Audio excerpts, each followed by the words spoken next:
Review পিটিশনের প্রধান হচ্ছে 0.1% সফলতা। যারা চাকরি করে তাদের সঙ্গে এবং তাদের অভিভাবকদের সঙ্গে তথা গণতন্ত্রের সঙ্গে তথা সুপ্রিম কোর্টের সঙ্গে কি স্কুল সার্ভিস কমিশন ইয়ার্কি চুপি চুপি রিভিউ করিয়েছে। বিকাশ ভট্টাচার্য কোথায় জবাব দেবেন এদের সঙ্গে কেন ছিল? যে ভারতবর্ষের সংবিধান মানে যে নাগরিক সে কোনোদিন বিচারপতিদের নামে বাজে কথা বলে না। ও কি আইনে আপনি এটা বলতে? আক্রমণের কারণ হচ্ছে আমরা পারবো না, হলো আমাদের অনেক ডিফেক্ট আছে। তৃণমূলের অনেকের মধ্যে নৈতিকতাটা হারিয়ে গেছে। নৈতিকতা বলে তৃণমূলের অনেকের মধ্যে কোন রাজ্যে যখন শাসন ব্যবস্থার মধ্যে যখন দুর্নীতিটা মাথা ছাড়া দেয় না, তখন হচ্ছে কি তারা দুর্নীতিটা ঢাকার জন্য নানা রকম হচ্ছে কি কাহানি সমালোচনা করব কেন? রায়ের বিরুদ্ধে আমি কোর্টে যোগ্য হয়ে যাদের চাকরি চলে গেছে, যারা বিভিন্ন জায়গায় ধর্নায় বসেছে, তাদের লাঠি চার্জ পেটা করে লাঠি মারা হয়েছে, পেছনে লাঠি মারা। যারা হাইকোর্টকে অপমান করছে, যারা বিচারপতিদের অপমান করছে, তাদেরকে রাজ্য সরকারের পুলিশ তথা তৃণমূলের যারা আছে তারা তাকে সাপোর্ট করছে। অবশেষে এসএসসির রিভিউ পিটিশন দিল রাজ্য সরকার, কিন্তু এই রিভিউ পিটিশন ঠিক কতটা ফলপ্রসূ হবে তা নিয়ে আজকে কথা বলবো। আমার সঙ্গে রয়েছেন শিক্ষক কামাল হোসেন স্যার, আমি তার সঙ্গে এই বিষয়ে কথা বলবো। স্যার, এই যে রিভিউ পিটিশন দিল রাজ্য সরকার, সেটা কতটা ফলপ্রসূ হবে বলে মনে হয়? এখন এটা প্রথম যে রাজ্য সরকার করেছে 29 তারিখে, 29 তারিখ গত মাসের রাত 11:30টার সময়, এবং স্কুল সার্ভিস কমিশন গতকাল করেছে 7:30 পরে। এবার আরো অনেক পক্ষ তারাও করবে বলছে, সে করতেই পারে, কিন্তু রিভিউ পিটিশনের প্রধান হচ্ছে 0.1% সফলতা। কিন্তু যারা যোগ্য তারা ফিরে আসুক, এটা সবাই চাচ্ছি আমরা। কিন্তু প্রশ্ন হলো যে রিভিউ পিটিশনে কিছু দুটো কারণে স্পেশালি হয়। তার মধ্যে প্রধান কারণ হচ্ছে যে কিছু তথ্য সরবরাহ করতে ভুলে গেছিল, তা সেই তথ্যটা কি 3 বছর সেটার উপরে হয়, তাহলে কি তথ্যটা এখন দেবে? 3 বছর ধরে তো কোনো তথ্য দিতে পারেনি, এবং সুপ্রিম কোর্টে আবার দ্বিতীয়বার ফের তাদেরকে 31 ডিসেম্বর পর্যন্ত চাকরিতে বহাল রাখার জন্য গেল, কিন্তু কোনো বারের জন্যই এই যোগ্য আর অযোগ্য আলাদা করতে পারছে না। দেখুন, সুপ্রিম কোর্টের অর্ডারের পরে সুপ্রিম কোর্ট বলে দিল যে অযোগ্যদের টাকা ফেরত দিতে, চিহ্নিত করে টাকা ফেরত দিতে। অযোগ্যদের চিহ্নিত করলো না, যোগ্যদের প্রথম এসে চিহ্নিত করলো, বললো 8,200 উপরে। তার কিছুদিন পরে আবার বলল যে ডিআই অফিসে যোগ্যদের লিস্ট দিয়েছিল, সেখানে দেখা গেল যে অযোগ্যদের লিস্ট ছিল 8,000। তারপরে ফের দেখা গেল অযোগ্যদের লিস্ট 10,300 মতো। রাতারাতি 2,500 বেড়ে গেল। আবার ফের অনেকে যারা এই মুখ ছিল যারা আন্দোলনে, তাদের অনেকের দেখা যাচ্ছে তারা রাতারাতি তারা অযোগ্য হয়ে গেল। আবার তারা আসলো, আবার বলল এই 40-50 জনের নাম ভুলবশত আবার ওখানে মানে যোগ্য থেকে অযোগ্য হয়ে গেছে। এটা মানুষ বিশ্বাস করবে? এটা একটা স্কুল সার্ভিস কমিশন হচ্ছে না ফাজলামি আর কি করছে রাজ্য চাকরিজীবীদের যারা চাকরি করে তাদের সঙ্গে এবং তাদের অভিভাবকদের সঙ্গে তথা গণতন্ত্রের সঙ্গে তথা সুপ্রিম কোর্টের সঙ্গে কি স্কুল সার্ভিস কমিশন ইয়ার্কি মারছে? অ্যাকচুয়ালি স্কুল সার্ভিস কমিশন তো পুতুল। স্কুল সার্ভিস কমিশনকে উপর থেকে কেউ যে ইনস্ট্রাকশন দিচ্ছে সেই ইনস্ট্রাকশন, যিনি কিছুদিন আগে বললেন আমি তো যোগ্যদের পাশে আছি, আবার আগে যোগ্যদের ঠিক করব তারপর অযোগ্যদের ঠিক করব। তা এই মোটিভেশন নিয়ে রিভিউয়ে গেলে কি হবে আপনি বুঝুন। বরঞ্চ রিভিউয়ের থেকে কিছু হবে না, আরো বরঞ্চ ক্ষতিপূরণ দিলেও দিতে পারে। যে সুতরাং নিজেরা তো ঠিক নেই, কি জমা দেবে সেটা তো ওখানে বলছে না। আর প্রত্যেকটা ক্ষেত্রে তো গলা ফাটিয়ে বলে আমরা এই করব, কিন্তু 29 তারিখে চুপি চুপি রিভিউ করিয়েছে, কোনো সাংবাদিকদের বলেনি। গতকাল বললাম স্কুল সার্ভিস কমিশন করেছে, আর এই বিচারপতি 13 তারিখে উনি অবসর নেবেন। তার আগে ওনাকে রিভিউ পিটিশনের কি হবে সেটা আদৌ একই থাকবে না চেঞ্জ হবে? চেঞ্জ হওয়ার সম্ভাবনা খুব কম। 26,000 যে চাকরি বাতিল হলো, তার মধ্যে এখনো যারা অযোগ্য তাদের মাইনে কেন এখনো বন্ধ করছে না এসএসসি? কার স্বার্থে এই জিনিসটা হচ্ছে? এই যে এটাই খুব সুন্দর প্রশ্ন, যে রাজ্য সরকারের ভালো লোকের থেকে খারাপ লোকের দিকে বেশি ভয়। কারণ কি, এই যে বর্তমান যে তৃণমূল পার্টি, এই তৃণমূল পার্টিতে খারাপ লোকের সংখ্যাটা বেশি।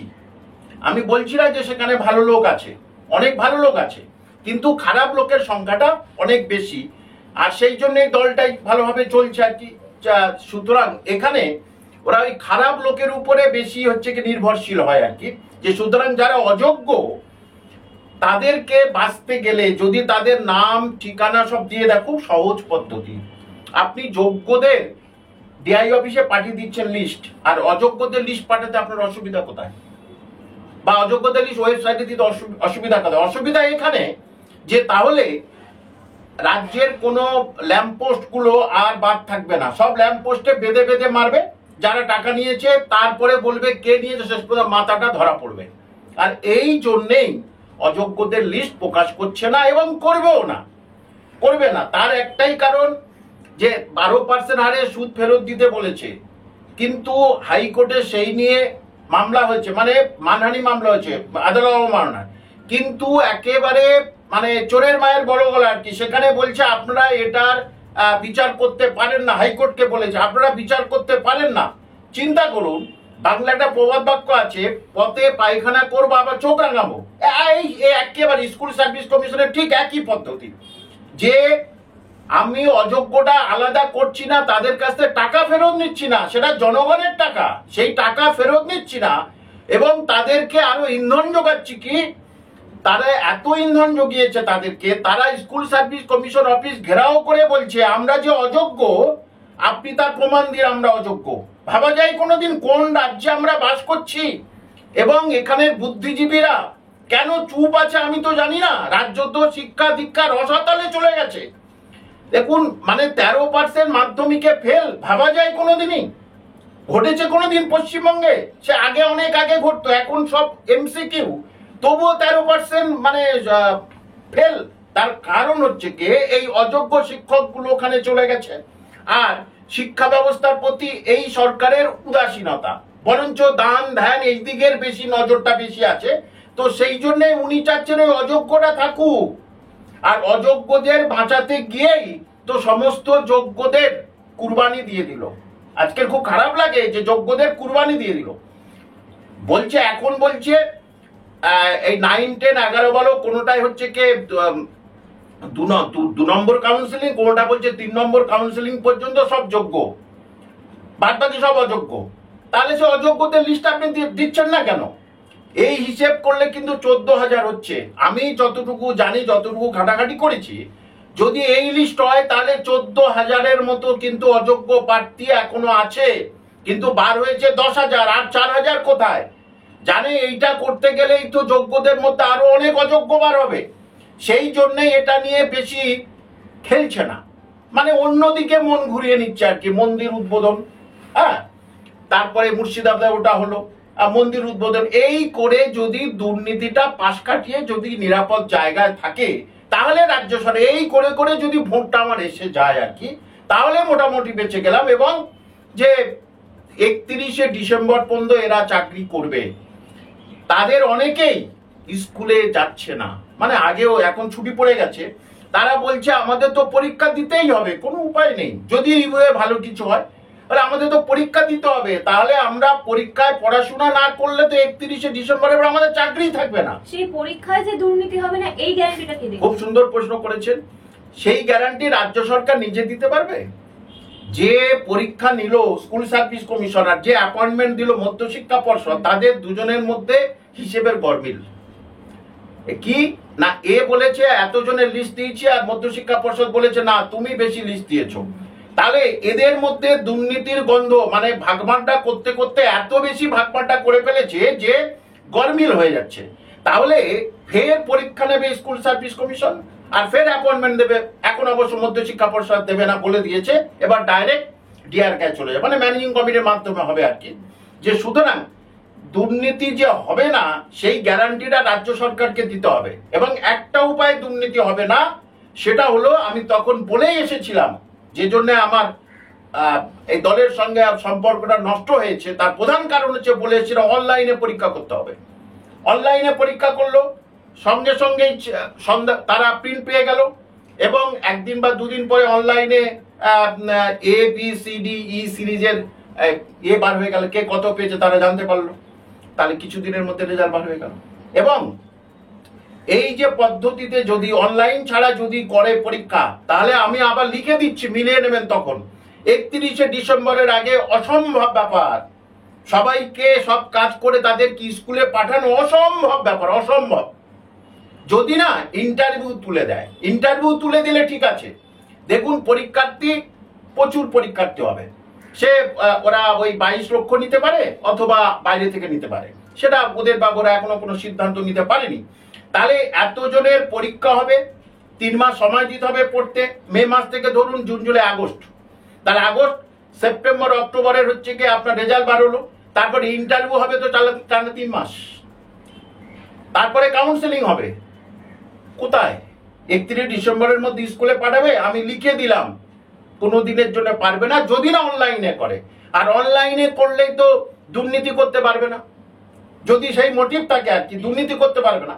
এখন মাথার ভিতরে এসেছে কি করে এই অযোগ্যদের এই সামনের যে পরীক্ষা, এতে প্রবেশ করাতে পারি। যোগ্য অযোগ্যের লিস্ট এখনো সঠিকভাবে দিতে পারছে না রাজ্য সরকার। অন্যদিকে তারা বামপন্থী আইনজীবী বিকাশ রঞ্জন স্যার এবং ফিরদৌস শামীম স্যার তাদের বিরুদ্ধে টাকা তোলার অভিযোগ করছে। দেখুন যে এটা যা হোক তা একটা বাহনা দিতে হবে।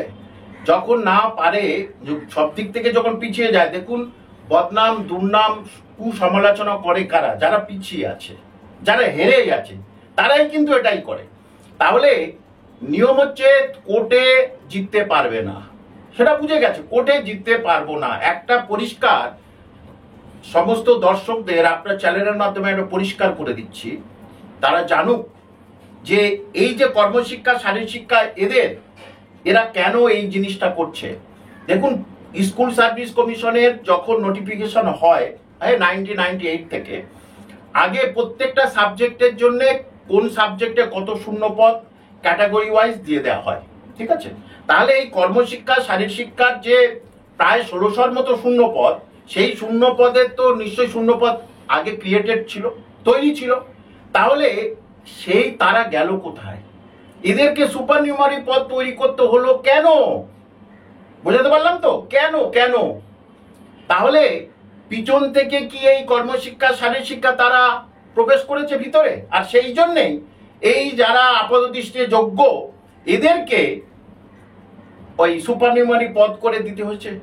বুঝতে পারলাম? সুতরাং এটাই হচ্ছে কি, অনেক মানুষই হয়তো তারা এই সম্বন্ধে সম্যক জ্ঞান নেই, তাদেরকে রেসপেক্ট নিয়ে বলছি, সেই জন্য অনেকে বুঝতে পারছে না। এবং বিকাশ বাবুকে যদি টাকা 9-6 করে, তাহলে এতদিন কি করছিলেন? বিকাশ বাবুর বিরুদ্ধে কমপ্লেন কোর্টে কেস করুক, কোর্টে কেস করলে তো মিটে যাবে।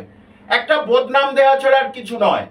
কারণ ওই যে বললাম না, যখন যারা হেরে যায়, দেখবেন সাধারণ যারা হেরে যায়, যারা একদম নানাভাবে পিছিয়ে পড়ে, তখন তারা অপরকে কুৎসা রটায়। এটা খুব স্বাভাবিক। এই আমাদের এই সোসাইটিতে, এই তৃণমূল আসার পরে এই সোসাইটিতে বড্ড বেশি নোংরা লোকের বেড়ে গেছে। তাদের কুৎসিত ভাষা, ল্যাঙ্গুয়েজ সবকিছু, কিন্তু ছাত্র ছাত্রী থেকে শুরু করে প্রত্যেক প্রায় অধিকাংশের ক্ষেত্রে কিন্তু তারা ভালো কথা বলতে শেখেনি। আর সেই জন্য এরাও তাই।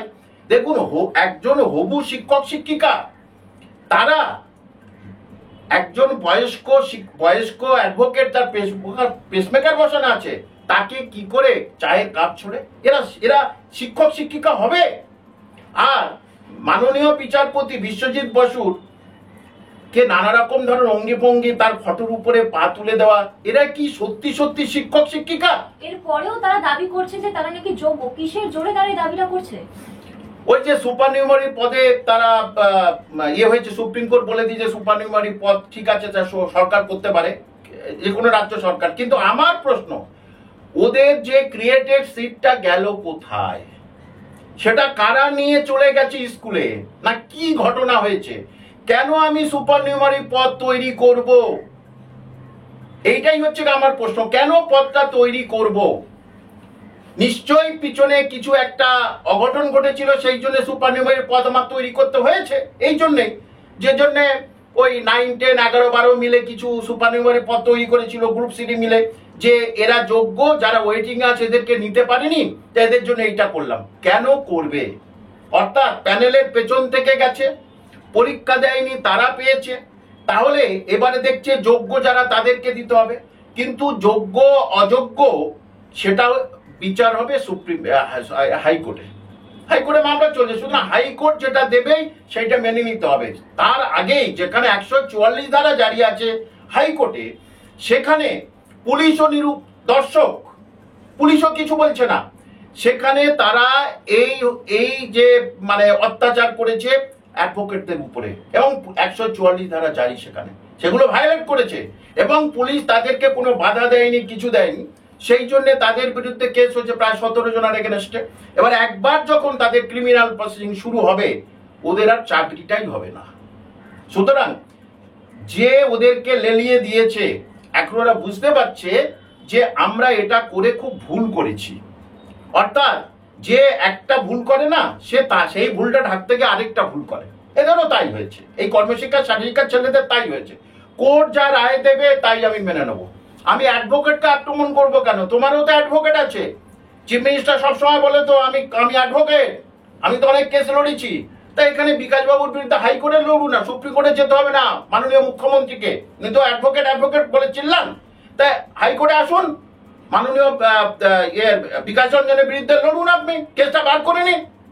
তো নিজে পারবেন না, নিজের কোনো উকিলরা পারবে না, আর এইসব ছেলে মেয়েদের তাদের লেলিয়ে দিয়ে হাইকোর্ট চত্বরে, ভারতবর্ষের ইতিহাসে কোনোদিন ঘটে না হাইকোর্ট চত্বরে এইরকম ধরনের অরাজকতা তৈরি করেছে।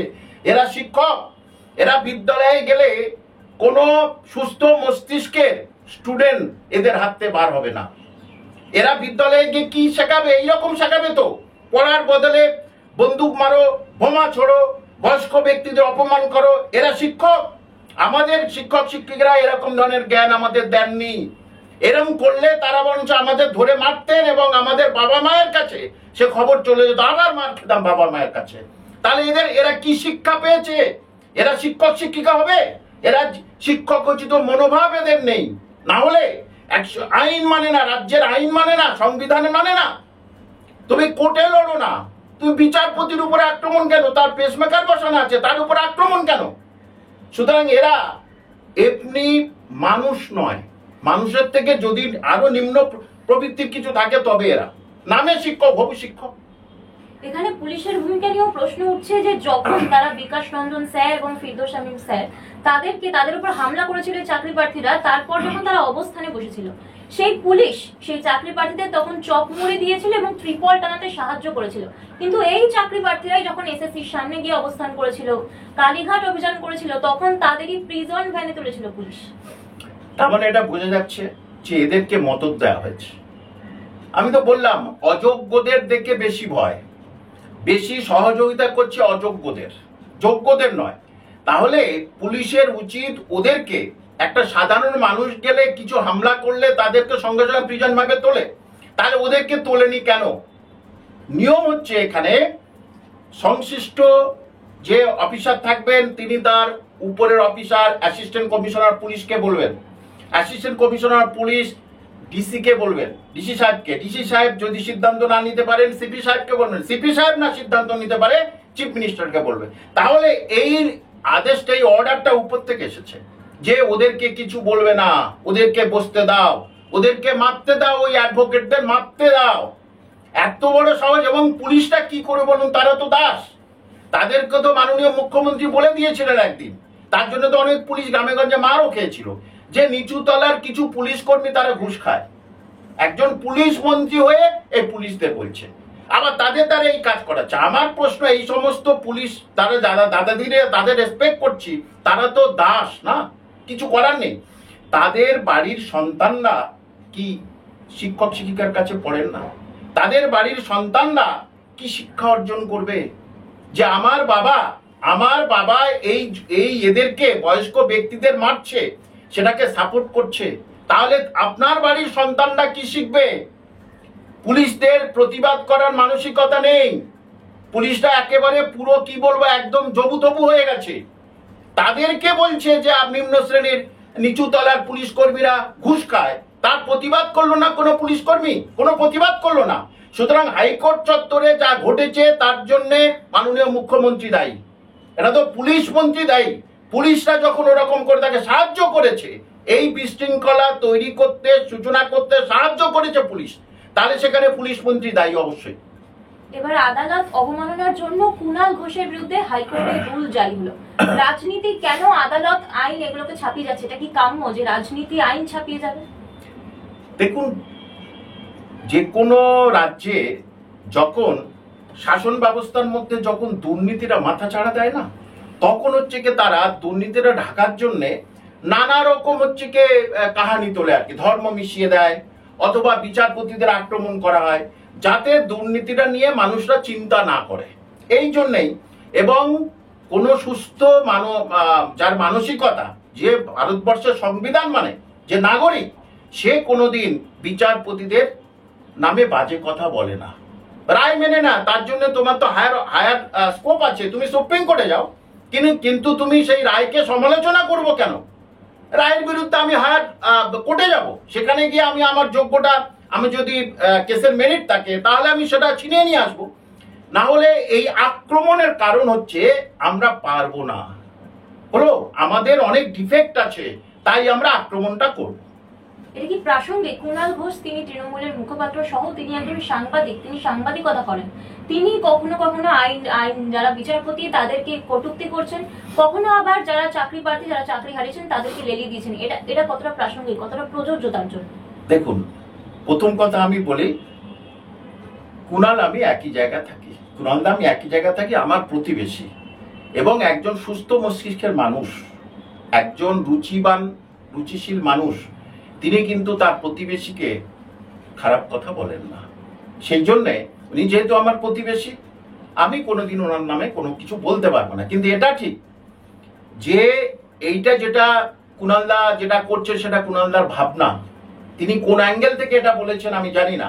এটা সত্যি যদি কুণালদা না হয়ে যদি অন্য কেউ হতো, তাহলে আমি তার সবকিছু একদম খুলে দিতাম, একেবারে খুলে দিতাম যে কি আইনে আপনি এটা বলতে পারেন। কারণ কুণালদার সাংবাদিকতা নিয়ে যথেষ্ট জ্ঞান আছে, রেসপেক্ট করি সেই জন্যে। কিন্তু এই এসএলএসটি নিয়ে তো কুণালদার সেরকম ধরনের সম্যক জ্ঞান নেই, তাকে রেসপেক্ট নিয়েই বলছি, আমার প্রতিবেশী আমি বারবার বললাম, তাকে রেসপেক্ট নিয়েই বলছি। সুতরাং সেই সম্বন্ধে সম্যক জ্ঞান নেই। এরা গেছিল, ওখানে গিয়ে একটু কুণালদাকে বললে, কুণালদা একটু প্রেসকে জানিয়ে দিল, একটু সহানুভূতি অর্জন করলো, কিন্তু সেটা নিয়ে কোনো প্রেস তো বললো না। প্রেস তো এই জিনিসটাই দেখালো, ওদের যে হিংসাত্মক মনোভাব, একটা পশ্চিমবঙ্গের শিক্ষক শিক্ষিকাদের হিংসাত্মক মনোভাব, যারা সঠিক যোগ্যতার জন্য যাদের যোগ্য হয়ে যাদের চাকরি চলে গেছে, যারা বিভিন্ন জায়গায় ধর্নায় বসেছে, তাদের লাঠিচার্জ পেটা করে লাঠি মারা হয়েছে, পেছনে লাঠি মারা হয়েছে। আজকের যারা হাইকোর্টকে অপমান করছে, যারা বিচারপতিদের অপমান করছে, তাদেরকে রাজ্য সরকারের পুলিশ তথা তৃণমূলের যারা আছে তারা তাকে সাপোর্ট করছে। বা সাপোর্ট করার তো একটা নৈতিকতা থাকবে।